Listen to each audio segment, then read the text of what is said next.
Appointment అడిగాం ఫోన్లో. వారి పిఎస్ఓ పిఎన్ఓ గోవిందరావు గారు 4:35 వస్తే వారు మీతో కలుస్తారని, తరువాత వారు సెక్రటేరియట్కి వెళ్ళిపోతారని చెప్పారు. హుటాహుటిని బయలుదేరి 4:30 కూడా మేము అక్కడికి చేరుకున్నాం. చేరుకున్న తర్వాత ఏం జరిగింది అనేది నేను చివరిలో చెప్తాను. మేము ప్రధానంగా వారిని రిప్రజెంట్ చేయాలనుకుంటున్నటువంటి అంశాలు 2. ఒకటి, మాజీ శాసనసభ్యుడు మొన్న గన్నవరంలో వైఎస్ఆర్సీపీ అభ్యర్థిగా పోటీ చేసి ఓటమి పాలైనటువంటి వల్లభనేని వంశీని ఈరోజు ఉదయం తెల్లారుజామున బహుశా 6 గంటలకో 5 గంటలకో హైదరాబాదులో వారిని అరెస్ట్ చేసినట్టుగా మీడియా ద్వారా మాకు సమాచారం అందింది.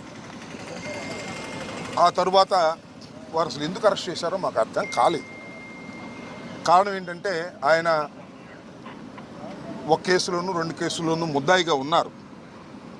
ముఖ్యంగా గన్నవరం తెలుగుదేశం పార్టీ ఆఫీసు మీద దాడి జరిగిన కేసులో వారు ముద్దాయిగా ఉండటం, దాని మీద ఆయన కోర్టుకు వెళ్ళడం, ఆయనకి యాంటిసిపేటరీ బెయిల్ ప్రొటెక్షన్ ఇవ్వటం కూడా జరిగింది. కాబట్టి ఆయన అరెస్ట్ చేసేటటువంటి అవకాశం లేదనే అభిప్రాయం మాకుంది. కానీ ఉదయాన్నే అరెస్ట్ చేశారనే వార్త తెలియగానే ఎందుకు అరెస్ట్ చేశారో అర్థం కాక ఆశ్చర్యపోయాం, దిగ్భ్రాంతి చెందాం.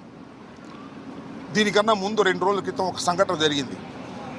అదేమిటంటే ఈ వల్లభనేని వంశీ గారి మీద, వైసీపీ కార్యకర్తల మీద, తెలుగుదేశం పార్టీ ఆఫీస్ మీద దాడి జరిగిందని ఏదైతే 2022లో కంప్లైంట్ ఇచ్చారో ఆ కంప్లైంట్ ఇచ్చినటువంటి వ్యక్తి సత్యవర్ధన్ అనే వ్యక్తి మొన్న హఠాత్తుగా కోర్టు వారి దగ్గరికి వెళ్ళి పబ్లిక్ కోర్టులో మ్యాజిస్ట్రేట్ ముందు ఆయన ప్రాసిక్యూషన్ చెప్పేదంతా అబద్ధమని, తానిచ్చిన కంప్లైంట్ అది కంప్లైంట్ రూపంలో ఇవ్వలేదని, కేవలం ఏదో సాక్షి సంతకం పెట్టమంటే నేను వెళ్ళాని, వెళితే వారేదో రాసుకుని సంతకం పెట్టారనే విషయాన్ని గౌరవ న్యాయస్థానం ముందు చెప్పారు. ఇక్కడ బయట చెప్పింది కాదు. చెప్పిన తర్వాత ఒక్కసారిగా తెలుగుదేశం పార్టీ ఆశ్చర్యపోయింది. అరే, మనం చేసినటువంటి తప్పు తెలుసుకున్నారు, మనం దొంగ కేసు పెట్టించామనే విషయం తెలుసుకున్నారు. ఆ సత్యవర్ధన్ అనే వ్యక్తి ఎస్సీ కులానికి చెందటం వలన పైన రాసుకున్నారు, సంతకం పెడితే నన్ను కులం పేరు కూడా తిట్టారని, ఎస్సీ ఎస్టీ అట్రాసిటీస్ యాక్ట్ కూడా పెట్టి బెయిల్ రాకుండా ఉండేందుకు కట్టుదిట్టంగా వాళ్ళు చేశారు అనేది తెలుసుకుని ఆశ్చర్యపోయి ఇదంతా ఫాల్స్ కేసు అని ప్రపంచానికి తెలిసింది. దానిలో తెలుగుదేశం వారు, లోకేష్ గారు, చంద్రబాబు నాయుడు గారు వీళ్ళందరూ కుట్ర చేసి ఈ సత్యవర్ధన్ తమ్ముడు అన్నో అరుణ్ అనే ఆయన్ని వాళ్ళు పట్టుకుని మా తమ్ముడి చేత బెదిరించి కిడ్నాప్ చేసి వంశీ వీళ్ళందరూ కూడా ఈ తప్పుడు స్టేట్మెంట్ మ్యాజిస్ట్రేట్ దగ్గర ఇప్పించారని ఒక కట్టు కథను అల్లి అది కేసు పెట్టి తెల్లారి అరెస్ట్ చేశారంట. ఇది విచిత్రమైన విషయం.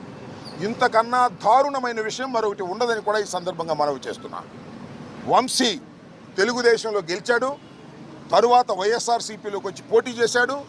అందువల్ల వంశీ మీద చంద్రబాబు నాయుడు గారు అదేవిధంగా లోకేష్ గారు కక్ష కట్టారు. మా పార్టీలో గెలిచాడు, మా పార్టీలో గెలిచి వైసీపీలోకి వెళ్ళి పోటీ చేశాడు, మమ్మల్ని అనేక సందర్భాల్లో విమర్శించాడు. మా పార్టీలో ఉండి మా సామాజిక వర్గానికి చెందినటువంటి వ్యక్తి మమ్మల్ని దూషించడం ఏమిటి, మమ్మల్ని రాజకీయ విమర్శ చేయటం అనేది ఏమిటి అని కక్షగట్టి అనేక పర్యాయాలు వారి ప్రభుత్వం అధికారంలోకి వచ్చిన తర్వాత దాడులు చేయడానికి ప్రయత్నం చేశారు. కొన్ని సందర్భాల్లో వంశీని ఎలిమినేట్ చేయాలని కూడా ప్రయత్నం చేసినటువంటి విషయాలు నేను మీకు ప్రత్యేకంగా చెప్పవలసిన అవసరం లేదు. ఎన్నోసార్లు అరెస్ట్ చేయాలని ప్రయత్నం చేసినా న్యాయస్థానానికి వెళ్ళి వంశీ ప్రొటెక్షన్ తెచ్చుకోవడంతో ఇవాళ సడన్గా నిన్న సాయంత్రం మొన్న ఉదయం కేసు రిజిస్టర్ చేసి ఆ కేసుని ఇంకా ఆన్లైన్లో అప్లోడ్ కూడా చేయకోకుండా అరెస్ట్ చేసి తీసుకొచ్చి ఇవాళ కోర్టులో ప్రొడ్యూస్ చేయాలని అనుకున్నారు. రాత్రి లోపల కోర్టులో ప్రొడ్యూస్ చేస్తారు. చట్టం తన పని తాను చేసుకువెళ్తుంది. ఇది అన్యాయం. పోలీసు వారు తెలుగుదేశం పార్టీ వారితో కుమ్మక్కై వంశీని అరెస్ట్ చేశారనే విషయాన్ని డీజీపీ గారికి చెప్పే ప్రయత్నం చేస్తున్నాం. అంతేకాదు